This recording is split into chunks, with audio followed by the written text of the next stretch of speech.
J'ai mis le téléphone de ma femme infidèle sur écoute et j'ai été sidéré d'entendre son amant dire « Salut chérie, je t'ai vu sortir de boîte avec un autre. Ça te dérange si je te rejoins avec un ami ce soir ?» Sur le champ, j'ai changé tous les verrous et bloqué tous nos comptes. Ce qui suivit fut son pire cauchemar. Le mariage repose sur la confiance. Du moins, c'est ce que je croyais. Pendant 8 ans, Amanda et moi avons vécu ce qui semblait être un mariage heureux. Nous avions construit une vie ensemble, voyagé en vacances, organisé des dîners entre amis et fait des projets d'avenir. Mais depuis 6 mois, quelque chose clochait. Elles s'étaient éloignées les unes des autres, évitant les conversations profondes. Son téléphone était toujours face cachée ou rangée. Soudain, elle organisait des soirées entre filles plus souvent qu'auparavant. Je voulais croire que je me faisais des idées. Mais au fond de moi, je le savais. Quelque chose clochait. Et puis, un soir, j'ai vu un message qui a confirmé mes pires craintes. C'était un mardi soir. Amanda s'était endormie sur le canapé, son téléphone à la main. Alors que je me penchais pour la couvrir d'une couverture, l'écran s'est illuminé. Un message d'un numéro inconnu. Tu me manques déjà. Mon cœur s'est arrêté. J'ai fixé le message, l'esprit en ébullition. Et si c'était une erreur? C'était peut-être d'une amie. Puis un autre message est apparu. Même heure la semaine prochaine. Je n'arrête pas de repenser à hier soir. Une douleur aiguë m'a transpercé la poitrine. Il n'y avait plus aucun doute. Amanda ne se contentait pas de tromper, elle préparait déjà sa prochaine liaison. Je ne l'ai pas confrontée. Pas encore.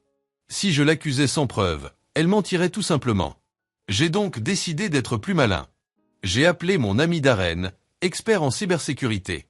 Darren, j'ai besoin de ton aide, lui ai-je dit. Je pense qu'Amanda me trompe, et il me faut des preuves. En 2 heures, il m'a aidé à installer un logiciel espion sur le téléphone d'Amanda. Je pouvais entendre ses appels en temps réel et consulter tous ses SMS et son historique d'appels. Je pouvais suivre sa position. Il ne me restait plus qu'à attendre. Vendredi soir arriva. Amanda m'avait dit qu'elle sortait avec des amis. J'ai hoché la tête, souri et l'ai embrassée pour lui dire au revoir. Puis, dès qu'elle a franchi la porte, j'ai sorti mon ordinateur portable et j'ai écouté sa conversation. Au début, il n'y avait que des bruits de boîte de nuit, des rires, de la musique, des verres qui s'entrechoquent. Puis, une voix d'homme. « Salut chérie. Je t'ai vu sortir de la boîte avec un autre mec. Ça te dérange si je vous rejoins avec mon ami ce soir ?» J'en ai eu le souffle coupé.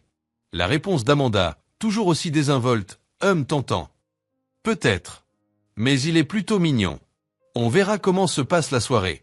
Je t'enverrai un message. » J'ai eu la nausée. Ce n'était pas qu'une simple aventure. Elle collectionnait les hommes comme des trophées. Comme si je ne valais rien. Comme si notre mariage ne valait rien. Quelque chose en moi s'est brisé. Je n'allais pas simplement la quitter. J'allais la détruire. J'ai agi rapidement. J'ai d'abord changé toutes les serrures de la maison. Ensuite, j'ai bloqué tous les comptes bancaires et cartes de crédit joints. J'ai ensuite emballé toutes ses affaires et les ai envoyées chez sa mère. Quand elle aurait fini de faire des bêtises, elle rentrerait et ne trouverait rien. Et elle ne s'en rendrait même pas compte. À 3 heures du matin, elle est enfin rentrée. Elle a remonté l'allée en titubant, ses talons claquant sur le bitume. Je l'ai observée sur les images de la caméra de sécurité sur mon téléphone. Elle a tendu la main vers la poignée de la porte, a essayé de la tourner. Rien. Elle a frappé. Puis elle a frappé. Puis elle a commencé à donner des coups de pied. Elle a appelé sur mon téléphone. J'ai laissé sonner. Elle a crié mon nom. J'ai souri. Finalement, au bout de 10 minutes, j'ai répondu. « Tu as perdu quelque chose ?» ai-je demandé. Sa voix était paniquée. « Jake, la porte ne s'ouvre pas. Que se passe-t-il » J'ai ri doucement. « C'est bizarre. Tu devrais peut-être demander au type avec qui tu as quitté la boîte. » Silence. Puis un halètement étouffé. « Tu sais, chuchota-t-elle. « Savoir quoi ?» dis-je d'un ton suave. « Que tu es une menteuse, une infidèle, une épouse répugnante. » Oui, Amanda, je sais. Amanda était hystérique devant la maison. « Jake, s'il te plaît, laisse-moi entrer, » sanglotait-elle en frappant à la porte. Je restais dans le salon, observant son désespoir se dessiner sur les images des caméras de sécurité. Mais je n'en avais pas encore fini. Il me restait un dernier coup à jouer. J'ai envoyé un message à tous ses contacts, ses parents, son patron, nos amis communs. Le contenu. Un fichier avec tous les enregistrements d'appels, des captures d'écran et des preuves de ses infidélités. En quelques minutes, son monde s'est effondré. Son téléphone s'est mis à sonner sans arrêt. Sa mère, sa sœur, son patron. Je l'ai regardé essayer frénétiquement de rappeler les gens.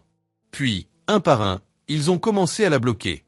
Je me suis adossé au canapé, savourant le spectacle de sa vie qui s'effondrait sous mes yeux. Au moment où j'allais éteindre mon téléphone, il a sonné. Sa mère.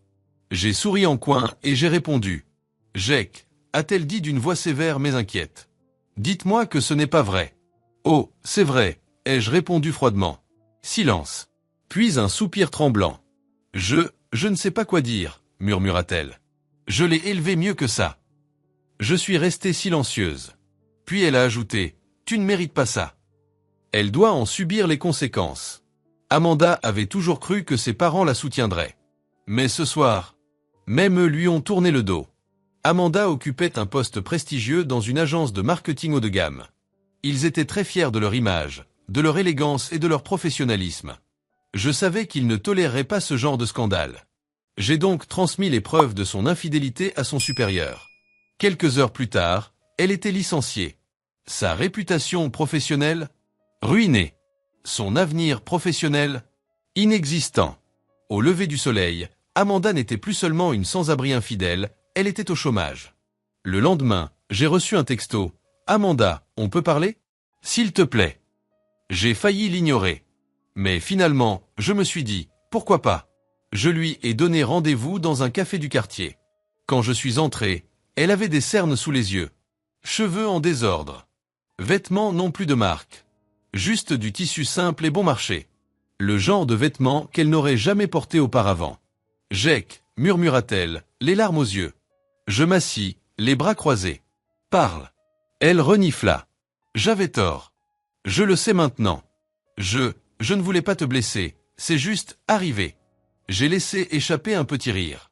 C'est arrivé comme ça, ai-je répété. Tu as trompé Amanda avec plusieurs hommes. Tu planifiais tes aventures comme des rendez-vous hebdomadaires. Elle tressaillit. Mais il n'a jamais été question d'amour, murmura-t-elle. Tu as toujours été suffisant. Je me suis juste laissé emporter par l'attention. J'ai incliné la tête. Laissez-moi bien comprendre, ai-je dit. Tu avais tout. Un mari aimant. Une maison. Un avenir. Et tu as tout gâché parce que tu aimais être sous les projecteurs ? Elle hocha la tête, l'air misérable. Jake, s'il te plaît, supplia-t-elle. Je n'ai plus rien. Plus de travail. Plus d'argent. Mes parents ne veulent même pas que je reste chez eux. J'ai besoin de toi. Je me suis penché en avant. Tu avais besoin de moi ? Ai-je murmuré. Où était passée cette énergie quand tu couchais avec d'autres hommes ? Sa lèvre tremblait. J'ai sorti une enveloppe et l'ai posée sur la table. Son regard s'y est porté. D'une main tremblante, elle a tendu la main, l'a ouvert et a poussé un cri d'effroi. Des papiers de divorce. C'est tout ce qui reste entre nous, ai-je dit. Elle a dégluti difficilement. Puis ses yeux se sont écarquillés. Attends, c'est quoi ça ? Balbutia-t-elle en désignant un passage. Je souris. Ça, dis-je, c'est un document légal stipulant que tu repartiras les mains vides. Elle pâlit. Mais je pensais au moins récupérer quelque chose de la maison, les économies. J'ai ri. Tu t'es trompé, dis-je. Sa respiration devint superficielle. Jake, s'il te plaît, tu ne peux pas me faire ça. Je me suis penché vers elle, la voix glaciale. Tu l'as bien cherché. Puis j'ai glissé le stylo vers elle. Signe. Des larmes coulaient sur son visage. Jake, signe. Elle griffonna son nom d'une main tremblante. Dès qu'elle leva le stylo, je lui arrachai les feuilles des mains. Je me suis alors levé. C'est fini, ai-je dit. Elle sanglotait ouvertement tandis que je sortais du café. Et cette fois, je n'ai jamais regretté. Amanda a tout perdu. Sa réputation, anéantie. Ses finances, disparues. Moi, j'ai prospéré. J'ai tourné la page. Elle s'est construit une vie meilleure. Elle a trouvé quelqu'un qui en valait la peine. Et le meilleur dans tout ça, elle a joué le jeu. Et j'ai gagné. La vengeance de Jake était-elle justifiée ? Ou est-il allé trop loin ? Partagez votre avis dans les commentaires. Et si vous aimez les histoires de vengeance impitoyables, abonnez-vous à la chaîne pour en voir plus et n'oubliez pas de liker et de partager la vidéo. Cela compte beaucoup pour moi. Chaque vidéo que vous voyez demande du temps, du dévouement et de la passion. Et elle est faite spécialement pour vous.